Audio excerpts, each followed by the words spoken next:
Hello बच्चों, आज हम लोग पाचन तंत्र के बारे में पढ़ेंगे। ठीक है, क्योंकि ये 5 नंबर में आता है। क्या नाम है इसका? पाचन तंत्र। क्या नाम है बच्चों? पाचन तंत्र इसका नाम है। ठीक है, तो एक फिगर बनाने आता है। बायो में आपका एक फिगर बनाने आता है। हो सकता है पाचन तंत्र का दे दे, श्वास तंत्र का दे दे। ठीक है, और भी जैसे है कि आपका हृदय का बनाने के लिए दे देता है। ठीक है, तो ये बहुत इम्पोर्टेंट है, बनाना है, आप लोग को जानना है इसके बारे में। ठीक है, अब ऐसे बुक से भी इसको आप छाप सकते हैं, कोई दिक्कत नहीं है। ठीक है, लेकिन हम लोग इसको फिगर को बनाने के साथ साथ क्या करेंगे, इसमें थोड़ा कुछ समझते हुए भी जाएंगे। ठीक है, तो ये देखते हैं, इसके बारे में हम लोग समझते हैं। आप लोग शुरू से लास्ट तक देखें। ठीक है, चलिए समझने की कोशिश करते हैं। सबसे पहला बात देखिए, ये दिखाया गया फिगर है। ठीक है, ये मुख से स्टार्ट हुआ है। ये मुख गुहा इसका नाम है, इंग्लिश में इसको बोलते हैं माउथ कैविटी। ठीक है, तो ये मुख से है। तो भोजन जब हम लोग करते हैं, सबसे पहले भोजन कहाँ से स्टार्ट होता है? तो मुख से होता है। ठीक है, तो पाचन भी मुख से स्टार्ट हो जाता है। खाना मुख से स्टार्टिंग करते हैं और पाचन की क्रिया भी जो होता है मुख से स्टार्ट हो जाता है। ठीक है, क्यों? क्योंकि मुख, ये देखिए, ये जबड़ा जो नीचे का है, यहाँ पर आपका कौन सा ग्रंथि है? लार ग्रंथि। और लार ग्रंथि में एंजाइम पाया जाता है। कौन सा एंजाइम पाया जाता है बच्चों? टाइलिन। टाइलिन नाम सुने होंगे। ठीक है, टाइलिन एंजाइम एक होता है।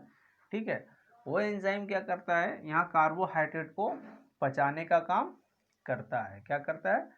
कार्बोहाइड्रेट को पचाने का काम करता है। कहाँ पर? मुख में। 70% यहाँ पर जो होता है आपका पाचन क्रिया हो जाता है। किसका? कार्बोहाइड्रेट का। ठीक है, हम लोग पढ़े थे इससे पहले वाला वीडियो में।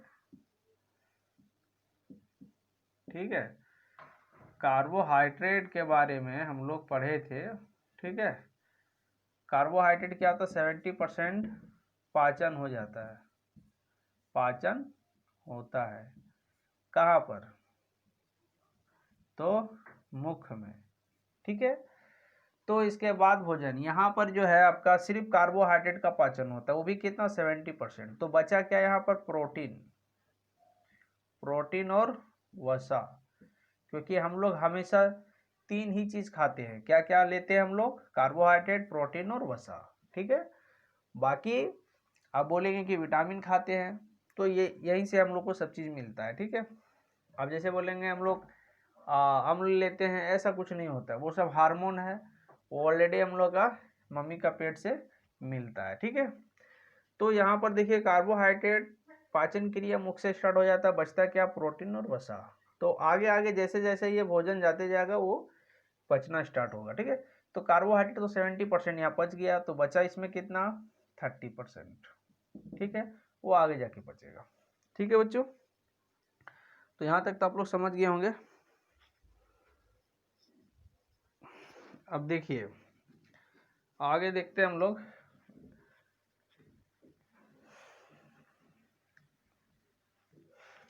अब भोजन देखिए, यह मुख में था, अब कहाँ आ गया? ग्रास नली। इसका नाम क्या है? ये पाइप जो आपका दिख रहा है, ये इसको फूड पाइप कहते हैं। ठीक है, तो फूड पाइप है जिसमें भोजन आता है। ठीक है, भोजन आता है और ग्रास नली से होते हुए आता है। ठीक है, तो भोजन तो सबसे पहले हम लोग दांत और जबड़े के सहायता से भोजन को, बड़ा बड़ा जो टुकड़ा था उसको हम लोग छोटे छोटे टुकड़े में कर दिए, और लार ग्रंथि से टाइलिन मिला और भोजन में वो मिक्स हो गया। ठीक है, भोजन के साथ मिक्स हो गया, और ग्रास नली के सहायता से वो कहाँ आ जाता है? सीधा आमाशय में। देखिए, ये फिगर को बढ़िया से देखिए, आप लोग ध्यान से देखिए कहाँ से है।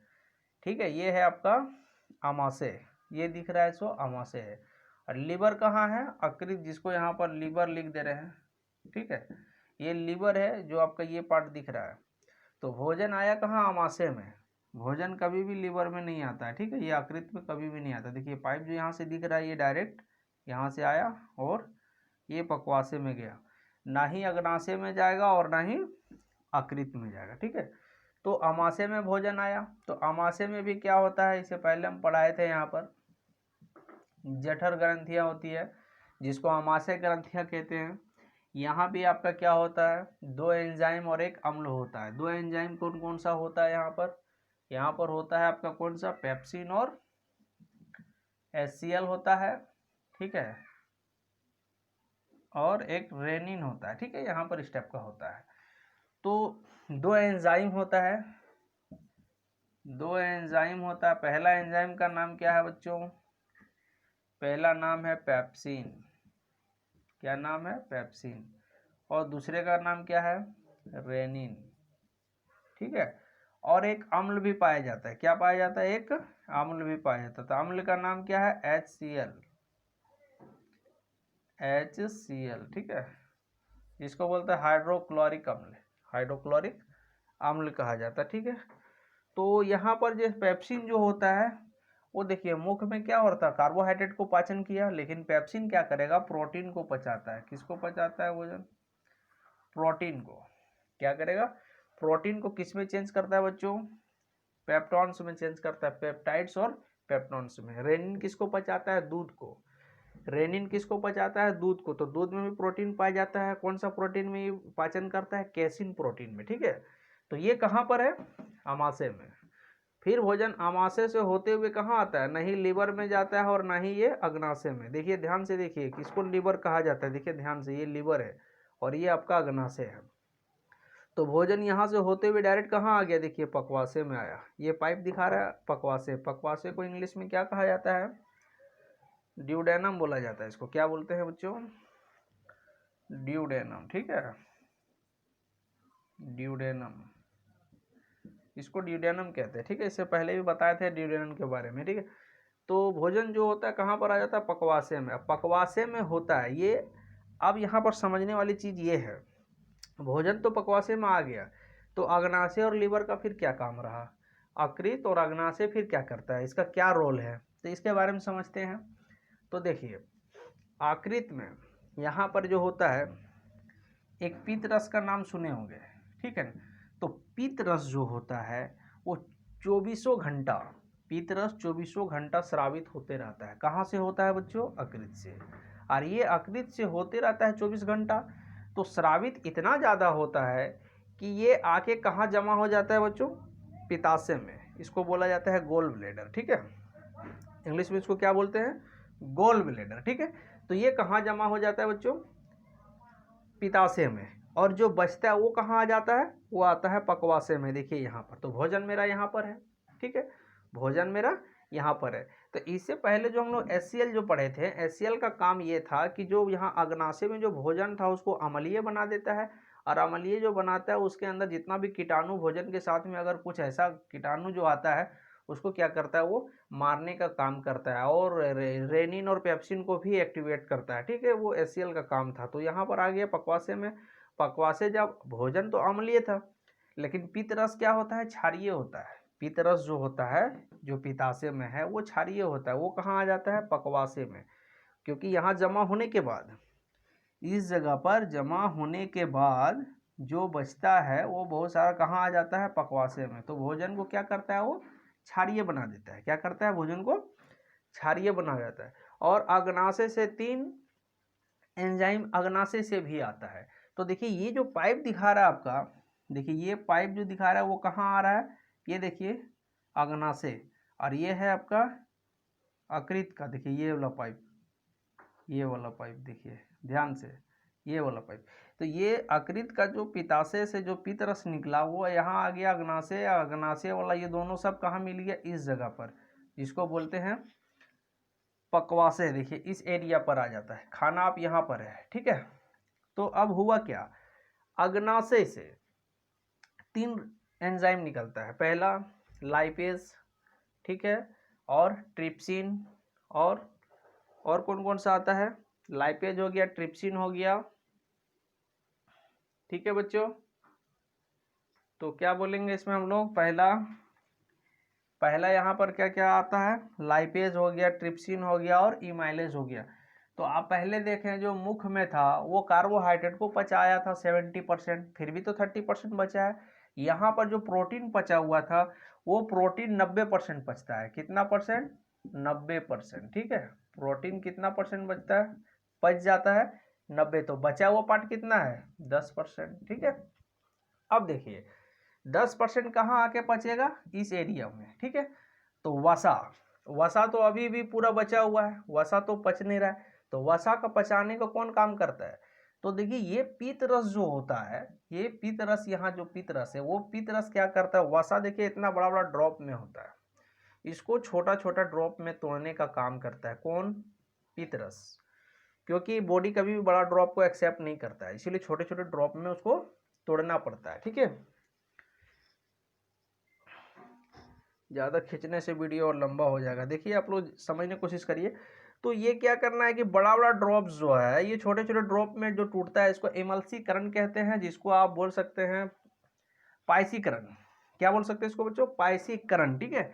तो पाइसीकरण वो काम कौन करता है, पाइसीकरण का काम पितरस, किसको, वसा को तोड़ने का काम करता है, ठीक है। ये 95% लगभग यहाँ पर आपका कंप्लीट कर देता है 100%, ठीक है। तो बचा 10% जो है यहाँ पर, ठीक है। 10% क्या बचा, प्रोटीन भी बचा, तो उसको कौन बचाता है, तो यहाँ पर देखिए आपका इमाइलेज भी है और लाइपेज भी है, ठीक है। तो लाइपेज कहाँ से आ रहा है, अग्नाशय से, देखिए अब अग्नाशय से कौन सा निकलता है, अग्नाशय, अग्नाशय से क्या क्या आता है, लाइपेज, लाइपेज एंजाइम निकलता है, इमाइलेज, और तीसरा क्या आ जाता है, ट्रिप्सिन, ट्रिप्सिन, ठीक है, ट्रिप्सिन।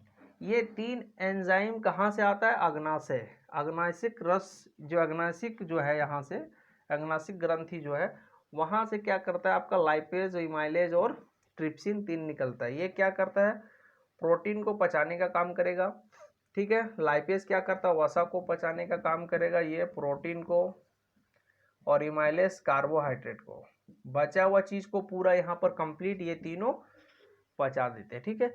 बाकी बचा हुआ पार्ट कहाँ चला जाता है, ये छोटी आंत में, छोटी आंत के ऊपर थोड़ा सा डेडुलम होता है, ठीक है। अब यहाँ छोटी आंत में आ गया, छोटी आंत में क्या करता है, पचा हुआ भोजन से सारा चीज को क्या करता है, वो सोख लिया जाता है, ठीक है, क्योंकि ब्लड कैपिलरीज लगा रहता है तो सोख लिया जाता है और उसको फिर बड़ी आंत में भेज देता है। छोटी आंत में भी और सारा बहुत होता है, जेजुनम होता है, आपका एलियम होता है, उसके बारे में पढ़ा चुके हैं। तो जेजुनम एलियम होता है, एलियम में सारा चीज़ को सोख लिया जाता है। एलियम देखिए स्टेप का बना होता है, पहले ही बताए थे, ऐसे यहाँ से कैपिलरीज लगा रहता है, इसको निकाल लिया जाता है, ठीक है, और फिर इसको बड़ी आंत में भेज दिया जाता है, ठीक है बच्चों, बड़ी आंत में भेज देते। तो बड़ी आंत कहाँ है, देखिए ये बड़ी आंत, ये जो बड़ा वाला पार्ट दिख रहा है, ये जिसका डायमीटर ज़्यादा है वो बड़ी आंत होगी। छोटी आंत जो है उसकी लंबाई ज़्यादा होता है, लगभग होता है 6 से लेकर के 6.25 मीटर होता है, लेकिन ये बड़ी लंबी होने के बाद भी छोटी आंत कहलाता है, क्योंकि इसका डायमीटर छोटा होता है। डायमीटर मतलब इसकी मोटाई कम होता है, और बड़ी आंत छोटी होती है लेकिन इसकी मोटाई बड़ी होती है, इसीलिए बड़ी आंत हो गई, ठीक है, और कोई दिक्कत नहीं है।